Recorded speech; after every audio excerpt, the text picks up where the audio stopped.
नमस्कार friends, heal मी channel पर आपका बहुत बहुत स्वागत। Heal Me web portal holistic healers की श्रृंखला में आज हम आपको मिलवाने जा रहे हैं एस्ट्रो बाबा जी लुधियाने वालों से, जो कि मेडिकल एस्ट्रोलॉजी के एक्सपर्ट हैं और इस थेरेपी से बहुत से लोगों को हील कर चुके हैं।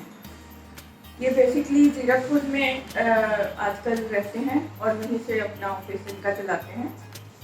तो आइए बात करते हैं और बाबा जी से जानते हैं कि मेडिकल एस्ट्रोलॉजी हीलिंग में कैसे काम करती है। नमस्कार बाबा जी।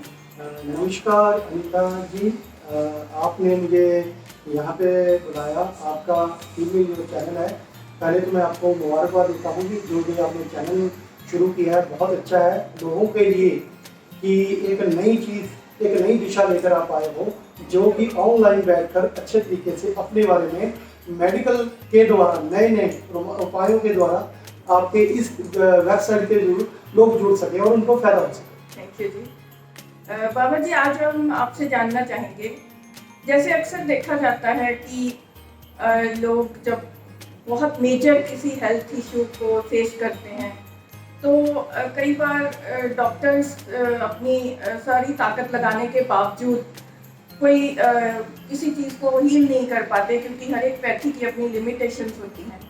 तो उस सिचुएशन में कई बार देखा गया है कि एस्ट्रोलॉजी बहुत अच्छा काम करती है उसमें। तो आज हम जानना चाहेंगे कि किस तरह से मेडिकल एस्ट्रोलॉजी हीलिंग में हमें हेल्पफुल होती है। नीता जी, ऐसा होता है कि जैसे डॉक्टर स्कैन कर बीमारी के बारे में बताता है कि आप इसके द्वारा आपको ये बीमारी है, ऐसे ही हमारे पास जो लोग आते हैं तो हम उनके से उनकी जन्म पत्री वगैरह लेते हैं। अच्छा। उनकी date of birth, time, place of birth लेते हैं। तो उनके आधार पे कुंडली को देखकर हम उनको बताते हैं कि आपकी बीमारी का कैसे हल हो सकता है, कैसे आपकी समस्या का उसके द्वारा समाधान हो सकता है।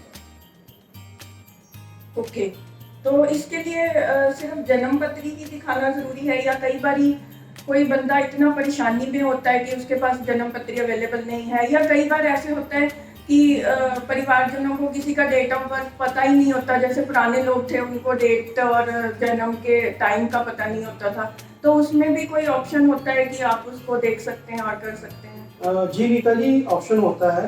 वो इस प्रकार हम करते हैं, जैसे कि करंट टाइम में कोई हमारे पास आया, जैसे कि कोई आता है कि हमारे हमसे पूछता कि हमारा पेशेंट है वो हॉस्पिटल में एडमिट है, तो आप उसको किस तरीके से देखते हैं। तो हम क्या करते हैं कि पेशेंट कुंडली बनाते हैं।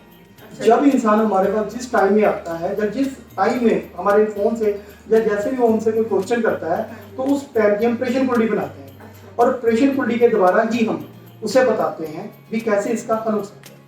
अच्छा, तो ये प्रश्न कुंडली पेशेंट के परिवारजन भी से भी बनवा सकते हैं वो, या क्योंकि कई बार पेशेंट इस हालत में नहीं होता कि वो आपके प्रश्नों का जवाब दे सके, तो वो परिवारजन के थ्रू उनकी कुंडली बन सकती है? जी हाँ, पेशेंट कुंडली का मतलब यही होता है कि हम सवाल कर रहे हैं, हम उसका जवाब दे रहे हैं।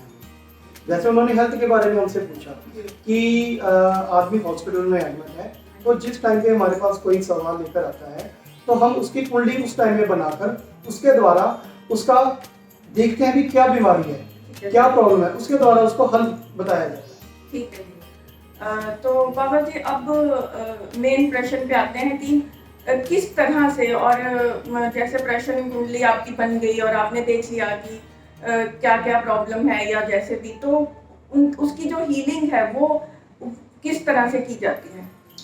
नीला जी, इसमें कई थेरेपीज हैं।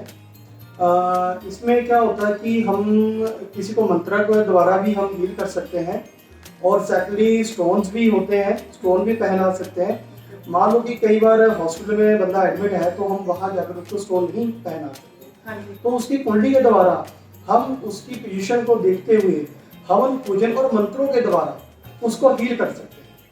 एस्ट्रोलॉजी में एक बहुत बड़ी एक वास्तु शास्त्र को भी बहुत अहमियत दी जाती है, या एक हवन, जैसे आयुर्वेद में भी एस्ट्रोलॉजी का एक बहुत बड़ा स्थान है, और उसमें हवन क्रिया जो है वो भी हमारे शास्त्रों में, आयुर्वेद शास्त्रों में भी लिखी गई है।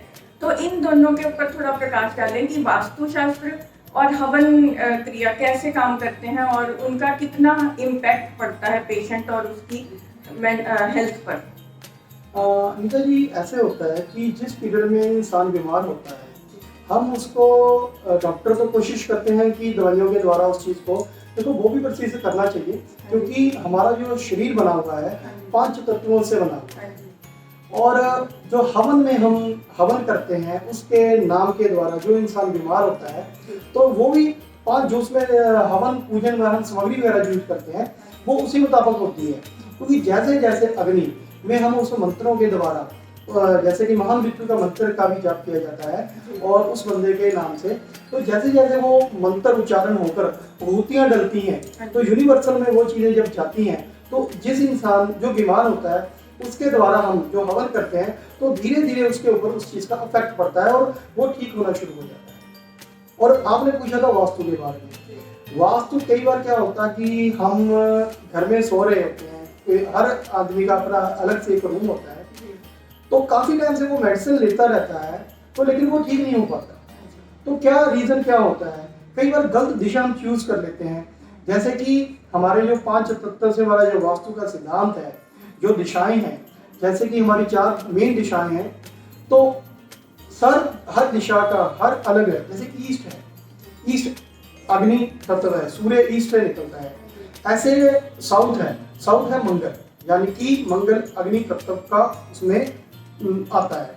ऐसे ही है वेस्ट में शनिदेव वास करते हैं, हवा का वास वहां पे होता है। और आता है नॉर्थ, यानी कि उत्तर दिशा, उत्तर में पानी है। तो ये चारों दिशाएं आपस में मिली जुली होती हैं। आप लोगों की, आपका जो शरीर है, जो आपका कुंडली के मुताबिक आप अग्नि तत्व हो, अगर आप अग्नि तत्व के जल तत्व में जाकर सो जाओगे तो आपका अनबैलेंस बॉडी का हो जाएगा। तो जब हर एक इंसान की कुंडली मुताबिक दिशा होती है, जिस दिशा में उसको सोना होता है, अगर इंसान उस दिशा में सोएगा तो परफेक्ट रहेगा। हो सकता है उसे मेडिसिन लेना, यानी कि दवाई लेना बहुत कम है। तो फिर इसका मतलब बाबा जी ऐसा भी है कि ये तो चलो बात हुई कि जो कभी कोई बंदा बीमार पड़ गया तो उसके बारे में हमने बात की, लेकिन जैसे आप बता रहे हैं तो एक आम जिंदगी में भी लोग कुछ अपनी चेंजेस करके अपनी हेल्थ को ठीक रख सकते हैं, वास्तु शास्त्र या कुछ ऐसी चीजें अपनाकर, जैसे कोई स्टोन्स हैं या कुछ ऐसा, तो इनका भी प्रभाव पड़ता है कि वो प्रॉब्लम कोई मेजर किसी को आने वाली है वो ना हो, ऐसा भी कुछ होता है? देखिए जी, कुंडली में हमारे हर चीज़ के बारे में बताया गया है।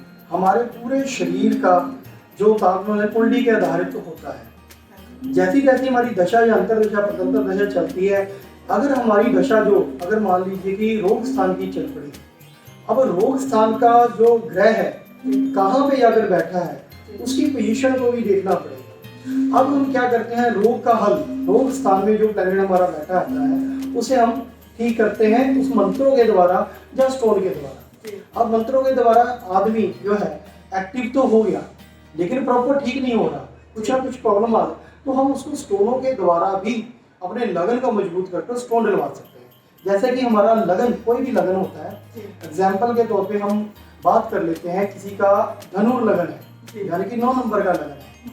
अब लगन का मालिक अगर रोग स्थान में जाकर बैठ गया हो तो कहीं ना कहीं उसको लीवर के संबंधी प्रॉब्लम आती रहेगी। तो हम क्या कर सकते हैं, अपने लगन को मजबूत कर सकते हैं, उसके द्वारा हम पुखराज धारण कर सकते हैं, जिससे कि हमारा जो लगन का जो मालिक है बृहस्पति है वो मजबूत है। धन्यवाद बाबा जी, आपसे हमने आज बहुत कुछ सीखा और उम्मीद है हमारे दर्शकों को मेडिकल एस्ट्रोलॉजी के बारे में बहुत कुछ पता लगा होगा कि, क्योंकि कई लोग ये समझते हैं कि ये सब ध्यान और उसकी बातें हैं, लेकिन ऐसा नहीं है। एस्ट्रोलॉजी मतलब एक बहुत अच्छी हीलिंग थेरेपी है। अपने आप को हम स्वस्थ जीवन को भी स्वस्थ रख सकते हैं और किसी को प्रॉब्लम हो उसमें भी ये बहुत अच्छा काम करती है। तो इस रिगार्डिंग अगर आपकी कोई क्वेरी हो या आप बाबा जी से मिलना चाहें या उनसे कोई प्रश्न करना चाहें तो आप हमारी वेबसाइट पर हमें संपर्क कर सकते हैं और हमें फ़ोन नंबर पर भी आप संपर्क कर सकते हैं। तो धन्यवाद, फिर मिलते हैं आपसे एक नई थेरेपी के साथ। Thank you very much. धन्यवाद अनीता जी, आपका भी बहुत बहुत, आपने अपने चैनल पे हमें आने का मौका दिया। धन्यवाद।